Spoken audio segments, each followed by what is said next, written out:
Why are you not having clothes on?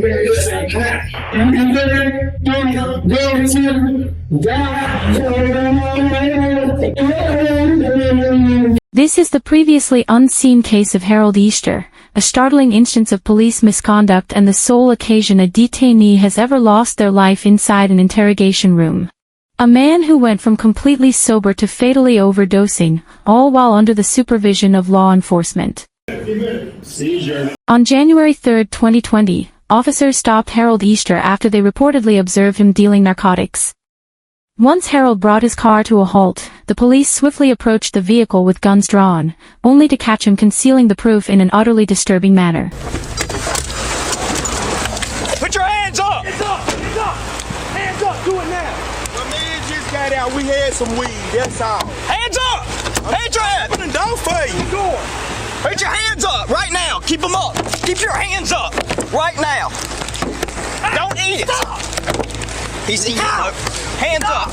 He admits to having a small amount of marijuana on him but clearly doesn't want them to find out about the crack cocaine he was also carrying. Instead of surrendering it, he places a rock of it in his mouth and swallows it right in front of the officer. Clearly, this is incredibly hazardous. Consuming even a small dose of this substance can be risky, but in the quantity Harold just ingested, it's potentially fatal. Officers should have instantly requested medical assistance and transported him to a hospital, but instead, they prioritized detaining him and taking him into custody, leaving him to endure hours of agony.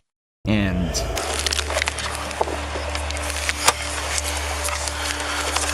I got it. Alright. Got anything on you? Just come prove me I ain't stupid. got nothing. No, I ain't got nothing. Leaving all that cash in your pocket. The officer frisks Harold and discovers nothing but a bundle of money on him. However, an inspection of his car reveals significantly more. He was crushing up part of his crack. He didn't get all of it though, but that's what he was doing while I was fighting for his hands. But we probably got an 8-ball down here. This is gonna be part of the crack he was crushing when I was dealing with him. And here's another baggie located in front of the driver's seat. The officers seize approximately 3.5 grams of crack cocaine and nearly 1 gram of marijuana from the vehicle, along with the money found in his pocket. These aren't major quantities, and Harold insisted that he wasn't even distributing it. He was simply using a bit with his friend. I ain't had nothing but to smoke a little rock with. That's all. Smoke me a rock. That's all. Open your mouth, stick your tongue out. It's gay, man. Open your mouth, stick your tongue out. Lift your tongue out. Keep your mouth open. I don't got nothing in my mouth. That's what I tell you. Harold and the officers are both displaying proper behavior, treating one another with courtesy and remaining composed. But keep in mind, the police are fully aware that Harold has just ingested a large quantity of crack cocaine, and they appear to be completely overlooking how serious this actually is. Instead of addressing that concern, the officers simply place him in the squad car and leave him unsupervised for over 10 minutes before transporting him to the precinct. During the ride, Harold begins to act more chatty and energetic, the first indication that the cocaine is taking effect. By the time he reaches the station, this becomes even more obvious when comparing his speech here to his demeanor just moments earlier during the arrest. I ain't doing it. Just let me pass it on. I can't take it. Let's just swing your arms around the stand. See that? Sit down. Man, this is crazy. If I sit down, it's gonna hurt. Here. In about 5 minutes, I'll come back and get you. Cause he got stuck, man. That's why I said, man, I ain't doing that to y'all. I'm not saying you're gonna hurt yourself. I can take my shirt off. Yes, let me take a look. Your earrings, tongue ring, or earrings down, you got no tongue ring. Doesn't take a specialist to see that Harold is already extremely intoxicated. He's speaking far more than before, shifting and fidgeting whenever possible, and clearly shows little concern for what's happening. The officer should recognize that something is wrong with him, but whether he completely overlooked the signs or simply wrote it off as Harold being just another street addict, he still neglected to inform medical personnel of Harold's state. Instead, he watched him remove his hoodie and shirt, an indicator of elevated body temperature, and exited the interrogation room. Say that young guy, damn, you dream on, cause I ain't had no license. All that bad stuff, you know, is me driving the motherfucking car. Although the audio from the interrogation isn't crystal clear, Harold's behavior and voice reveal plenty. At this point, he's just experiencing the initial impact of the massive dose he consumed, but soon, cocaine poisoning will begin to set in. The video from this interrogation records all 4 phases of this progression, from his current state to anxiety and agitation, eventually leading to convulsions and unconsciousness, all without a shred of medical care. Let's get some water, man. Keep trying to reach a state. I go to jail for trying to realize I know this is weed and wrong. I take a 12 days. Yeah, y'all don't have any time yet. Harold is beginning to grow louder and more aggressive, likely triggered by the initial stage of a cocaine overdose known as delirium. More specifically, Harold appears to be undergoing excited delirium, a condition marked by extreme restlessness, paranoia, elevated body temperature, and incoherent yelling and screaming. His frustration may also stem from the fact that, since being taken into custody, he's told officers he needed water and to use the restroom, but hasn't been allowed either. In reaction, he shouts and asks if they're just going to let him die there, a chilling remark that will soon carry far more weight than he could have ever imagined.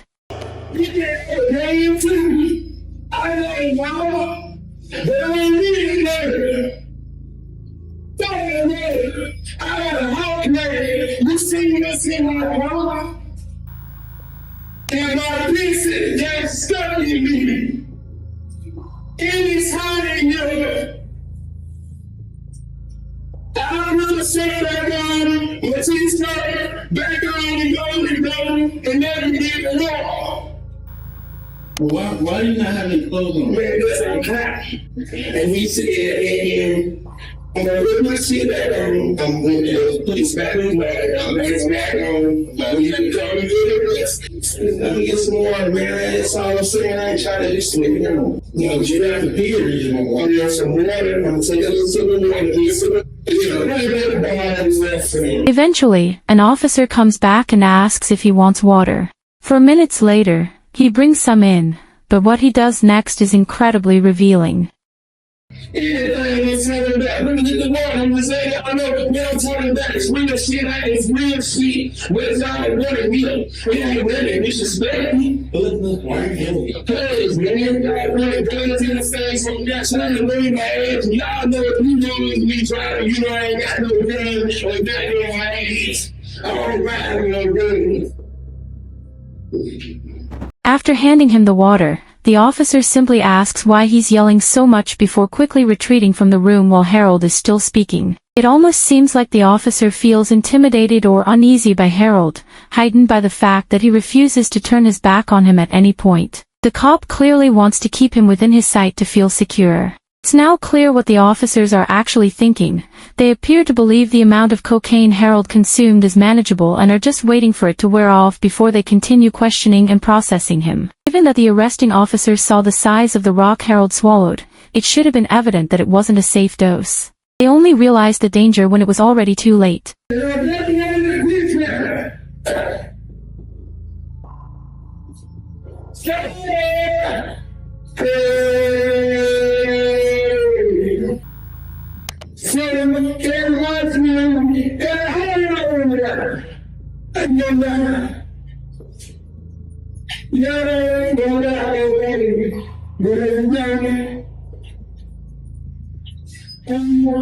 Harold begins to tremble in what are known as preconvulsive episodes.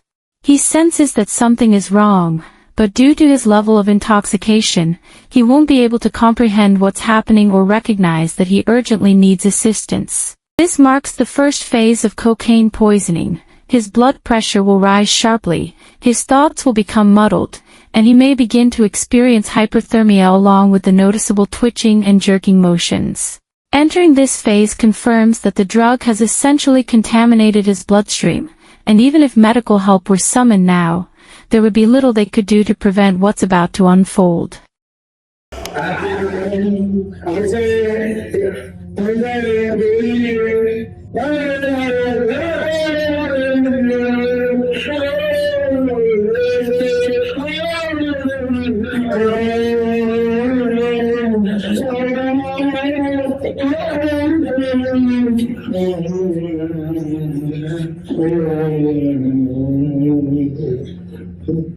Harold has just suffered a seizure, marking the second stage of cocaine poisoning.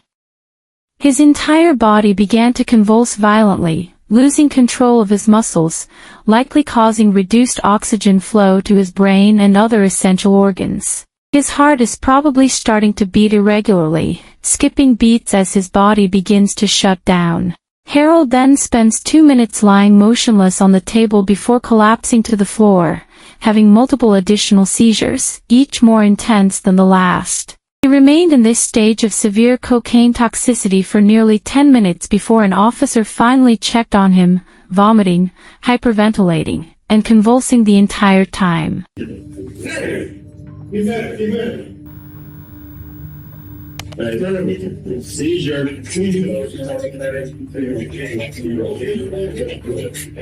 Harold Easter was transported to the hospital, where he passed away 3 days later, leaving behind his wife and children. In the aftermath, an inquiry was launched into the actions of the 5 officers involved in the arrest, all of whom later resigned from the department. No criminal charges were brought against any of them, but policy changes were implemented by the CMPD after Harold's passing. Officers are now mandated to continuously observe any suspect in their care, rather than checking every 15 minutes, and must promptly contact emergency medical services if they suspect a detainee has ingested a banned substance. The Easter family was also awarded a financial settlement in their wrongful death lawsuit and have stated that they are ready to move forward. The CMPD demonstrated exactly how not to respond to a situation like this.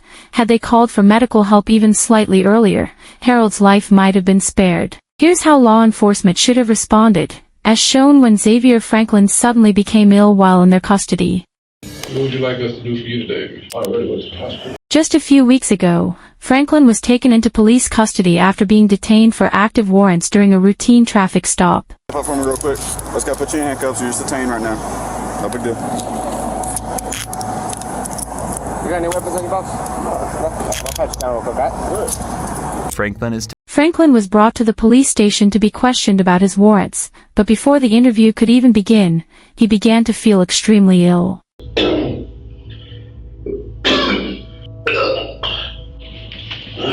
There goes Sushi, okay? You're right back.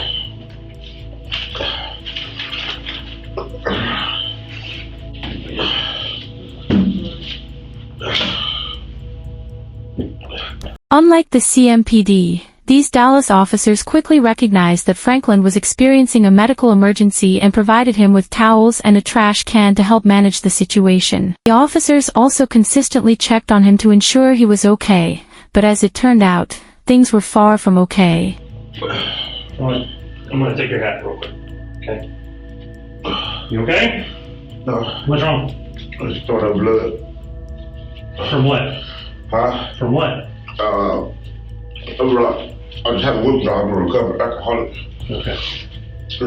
Alright, I think they got an ambulance coming, okay? Hang in there. The officers inform him that paramedics are en route, and just a few minutes later, they show up. What's going on with you, man? I just thought of blood. What kind of medical problems you got? Pancreatitis. What would you like us to do for you today, man? I really was to the hospital. So you already been? So I'd rather go. You'd rather go to the hospital? As the paramedics escort him to the hospital, it's clear how frail Franklin appears as he struggles to exit the room. Sadly, despite the combined efforts of the police and emergency responders, Franklin passed away around 9 p.m. that night. At the time this video is published, an autopsy is currently underway to determine his exact cause of death, and the case remains under review.